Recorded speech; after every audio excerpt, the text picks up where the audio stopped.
joined tonight by Lester Holloway and Esther Craku. Welcome back to you both once again.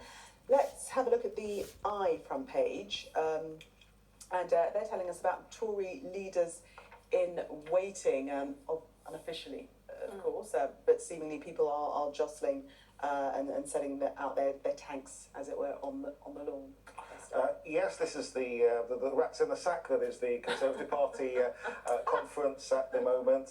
The lesson that seems to be, or it should have been universally accepted across politics, is that the public don't like a divided party. And yet all the signals coming out of the Conservative Party conference are very much of a divided party. Now, obviously, some people might argue that when certain cabinet ministers make statements about tax, it must have been sanctioned by Number 10. And maybe it is, maybe it isn't, but certainly the impression has been given that when you've got certain cabinet ministers pushing for, like Michael Gove, saying that he wants a national insurance or to actually go down before the general election, and then you've got Rishi Sunak, who is questioned on the same thing, and that says, well, actually it's really about inflation coming down, which is the biggest tax cut, even though inflation coming down is not actually a tax cut technically. It just creates that impression that it's a party that really is lacking that direction at the moment. And take us behind the scenes. I mean, what do you think they say to each other when they bump into each other in the corridor conference in Manchester? I've heard there's a fair bit of swearing, but don't quote me on that. At the end of the day, this is a party that is facing an identity crisis. This was the party that was about getting Brexit done, and then we've had 2.5 years of basically chaos. And now Rishi Sunak is trying to lead the party out of that. It's like, herding cats, effectively. Everyone's trying to get their name in the spotlight. Everyone's trying to make a name for themselves. But the bigger issue is, what does the party stand for now that many big questions that basically carry them to the 2019 victory have more or less been resolved. And look, I don't think this is an issue that's unique to the Conservative Party, but it is very, pertinent here because they are the party in power. There's obviously the question of ideological purity. How ideologically pure can you be in a country that has very few options, or a country that, has high levels of debt?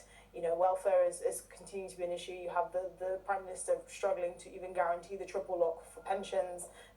Inflation is obviously a massive issue, the cost of living crisis, energy. There's very little leeway for any party to actually assure any sort of radical change. This is why Rachel Reeves has actually said the only thing that her party can guarantee is there'll be no tax rises. But that doesn't mean, her party won't find sneaky ways of trying to get money off the public in other fines and all sorts of other initiatives. So actually, yes, this is a party in crisis, but the bigger issue is there is very little leeway for any party to actually put forth a very radical grand vision for the country, and we're seeing this now. I mean, rats in a sack is a pretty apt way of describing what's going on at the moment. The Guardian referencing them as Tory factions and saying that they could wreck Rishi Sunak's conference. Yes, it definitely feels like that. There's still 2 days to go for the Tory conference, so goodness knows how it's all going to end up at the end of the day. But of course, time is running out for the Conservatives. All the likelihood is that the general election will be next year.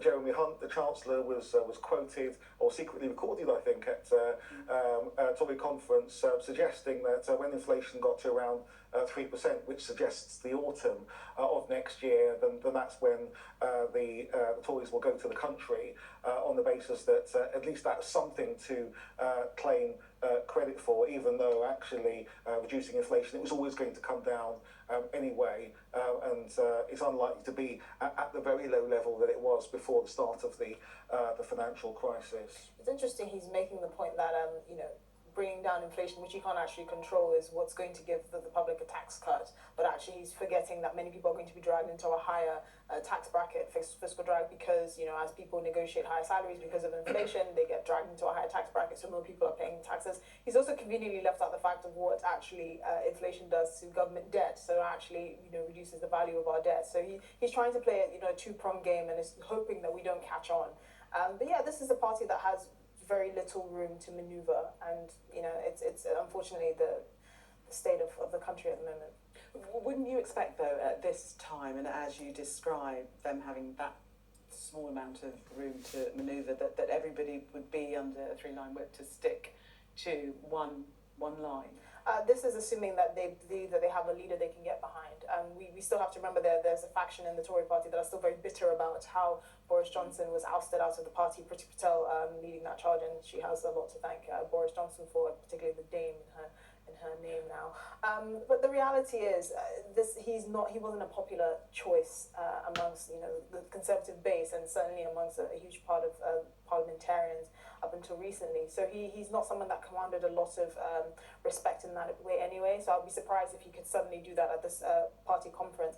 The bigger issue here is, what they will be able to offer the country before basically the next general election. I think that's what most people are looking to. I'm not naive to assume that this massive lead that the Labour Party has is going to be maintained. But really the clock is working against the Tories and not the Labour Party. Let's turn to the Times now, and this double page spread, and apparently under 40s are less likely to vote Conservative. People are less likely to vote Conservative as they get older because they're being denied the British dream of home ownership, Lester. Yes, and in many ways this is a big turnaround from when Margaret Thatcher was elected in 1979, where she was actually elected on a wave of young people voting Conservative. But of course, the boomers, they've all benefited from being able to buy a home and to get on in life. Now the generation that is coming up is burdened with student loans, and of course house prices have risen so much that it's put it out of their reach. You have to be earning a huge amounts of money to actually buy a house these days. So it's inevitable that those circumstances are actually going to turn people away from the Conservative Party. They're actually looking for solutions through, because obviously it's the most natural thing in the world to want to own your own house and to start a family as well. And if those two things that everyone or most people want to do are denied, Quite a British thing, isn't it? Yeah, I was about to say it's a very unique British attitude. Well, absolutely, but I think it is desire. The trouble is that the Labour Party, or indeed any other party, is not really offering the solutions. Obviously, there's talk about house building, but it's not believable that it doesn't feel like any party is really offering the solution to get back to the sort of era where the boomers were able to buy their house and benefit in the way that they have done.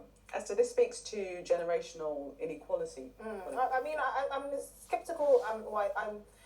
I'm sceptical in the sense that I wonder how much this is about ideology, less about ideology, and how much is about there's no actual Conservative Party to vote for in terms of values and ideals.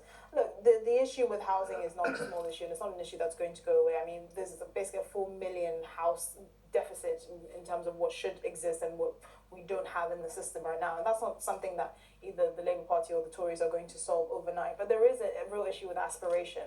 And actually, I think you touched on it, Margaret Thatcher. Margaret Thatcher and the Conservative Party back then was the party of aspiration. This is the party that if you actually want to work hard and get ahead in life, you could trust that this is the party that will support you. They wouldn't burden you with taxes. They would actually support your aspirations. Now, we don't actually have any, and to an even, I suppose, greater extent, that's how Blair was elected, right? He actually spoke to a lot of, conservative-hearted people that actually just wanted to get on in life and believed in meritocracy. We don't have any party that's speaking to people who want to hear that message, particularly young people that are, burdened with the highest tax burden since the Second World War, and can't buy a house, can't start a family, and all of that. So I think it's more about ideology as opposed to just the party, because this is something that is lacking in the Labour Party as well. Okay, Lester, take us into Ukraine now, and this story regarding Ben Wallace, the erstwhile Defence Secretary, and what he was asking for just before he left post. Yes, he was asking for more money to go to Ukraine to the tune of £2 billion. Ironically, on this Telegraph front page, you've got two stories there. The story about crackdown on benefits, which we talked about before the break, and the story there about more money for Ukraine. Incidentally, just to kind of pivot to a related story, in the Financial Times, there's a story there about the row that's going on in Congress about giving Ukraine aid, and that's being the victim, if you like. Yes, that's been dropped from the budget, hasn't it? It's been dropped from the budget because of the tensions within the Republican Party, essentially. So both stories relate to aid to Ukraine, and at the time when Zelensky sort of jumping up and down and doing world tours, saying we need more money, we need more aid. It feels like he's having this setback on both sides of the Atlantic. Yeah, I completely agree. I mean, here it's we're a bit more sympathetic, obviously, because this is still Europe, and we can understand the plight of Ukrainians a bit more. And in the US, it's now become political ping pong, and until I believe it's the end of next month, and it'll be back on the table. The Republicans are basically using it as a way to straw arm Biden to get him to budge on issues to do with the border and border security and funding for that, and a range of other issues. I mean, it's also become a massive fight within the Republican Party as well. But it's interesting observing this dichotomy here in Europe. It's a no-brainer. Supporting Ukraine is basically something that's not even being debated. And in the US, you have Republicans that are fighting amongst themselves to either make it conditional to getting the other demands met, or forcing or pushing Biden to try and come to some sort of stalemate agreement to wedge a deal one way or another to end this conflict. So it's interesting to see how that will go. But yeah, definitely the way that the politics has evolved with regards to this issue is something that's interesting to observe. Yeah, and that's very interesting, as you mentioned, the way that it's being used through a political prism in the United States, the whole aid giving to Ukraine. Well, there's the wider context as well, which is that the right of the Republican Party, the Marjorie Taylor Greenes and Lauren Boeberts seem to be at a permanent war with their own head of Congress, which is Kevin McCarthy. Didn't necessarily want him there in the first place, and many commentators say that it's that side of the Republican Party that are actually pushing McCarthy to actually enable this committee to investigate Joe Biden and impeach him for evidence that doesn't seem to be there in the first place. So there's lots of dynamics going on in the United States as they gear up to their election. It's called politics, isn't it? Lester and Esther, thank you very much for the minute. Coming up, there are plans to improve England and Wales's water systems, but not without an increase to bills. We'll discuss that next.